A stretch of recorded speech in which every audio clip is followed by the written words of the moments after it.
Buongiorno a voi tutti e bentornati al TG2. Dunque, dopo giorni di tensioni, nella notte arriva il compromesso sul concorso dei precari della scuola.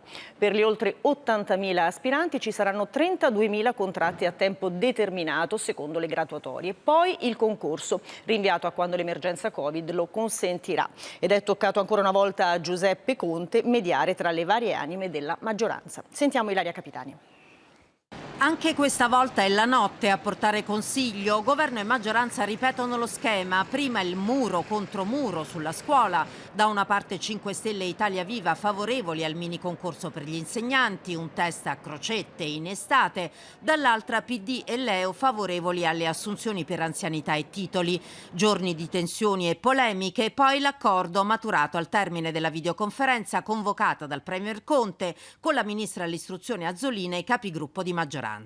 La mediazione di Conte è andata in porto, assunzioni a tempo determinato per 32.000 insegnanti ad oggi in graduatoria, poi il concorso straordinario dopo l'estate, quando l'emergenza Covid lo consentirà, con una prova scritta, eliminati i quiz a crocette a risposta chiusa. Soddisfatto il Premier, combattiamo il precariato e la modalità di assunzione, conferma il concorso per il reclutamento dei docenti, garantendo la meritocrazia. Ora la novità deve essere inserita nel decreto atteso domani nell'Aula del Senato. Per la ministra Azzolina, che avrebbe sfiorato le dimissioni, la mediazione del Premier risponde alle esigenze della scuola, che ha bisogno di stabilità e programmazione. Resta da capire quali saranno le modalità di rientro nelle classi per gli studenti a settembre.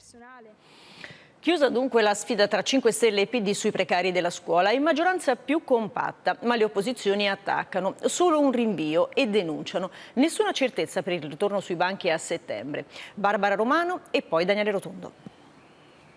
Vince non una parte politica ma il merito. È il commento delle forze di governo al compromesso sui precari della scuola dopo giorni di aspro confronto.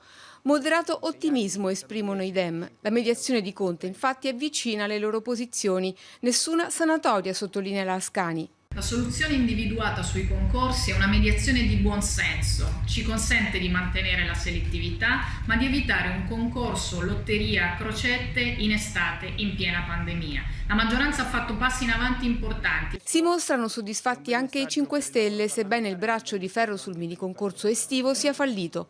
Comunque è un risultato importante per Crimi. La proposta di Conte ci trova assolutamente d'accordo. Ci sono 78.000 insegnanti da assumere per contrastare il precariato e farlo attraverso un concorso che premia il merito è ciò che voleva il Movimento 5 Stelle. Nello scontro all'interno della maggioranza, Liberi Uguali era schierato col PD e ritiene quello raggiunto un ragionevole punto di equilibrio. Sembra un ragionevole punto di equilibrio, ci sarà una prova più equa, che peraltro va incontro anche ad alcune delle sollecitazioni e delle preoccupazioni avanzate dagli stessi precari. Apprezzamento anche dai renziani. Abbiamo evitato una sanatoria, sottolinea Faraone. Il decreto scuola dovrebbe arrivare in aula domani pomeriggio, blindato dalla fiducia.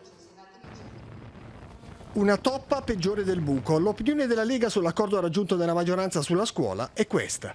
L'accordicchio del governo sugli insegnanti precari è una vera e propria presa in giro. Si rinvia il concorso a settembre e non si dà alcuna certezza di stabilizzazione. Un giudizio condiviso da tutto il centrodestra. Solo un rinvio, sottolinea Licia Ronzulli da Forza Italia. Nessuna certezza a studenti e famiglie per il rientro a scuola. Da stasera intanto la Giunta per le elezioni e le immunità del Senato dovrà decidere se dare il via libera ai magistrati che indagano il leader della Lega Salvini per la vicenda della nave Open Arms. Un caso che si intreccia con quello della riforma della giustizia. Aveva ragione Berlusconi a chiedere nuove regole per il CSM, afferma Tajani, Forza Italia.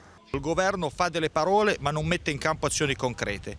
Noi procederemmo innanzitutto con la richiesta di calendarizzazione della legge sulla separazione delle carriere dei magistrati. Un punto certo, puntuale e concreto. Dalle intercettazioni del caso Palamara emerge un quadro scandaloso. La leader di Fratelli d'Italia critica duramente il Premier Conte. Ha usato la pandemia, dichiara alla Verità, auspicando un dialogo che poi ha fatto sabotare dai 5 Stelle.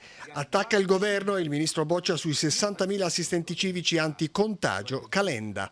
Come possiamo pensare che 60.000 persone senza arte né parte, formate non si sa come, con un bando che arriverà persino in ritardo, si mettono a girare per l'Italia dicendo agli italiani cosa devono fare sulla base di norme di cui nessuno capisce nulla?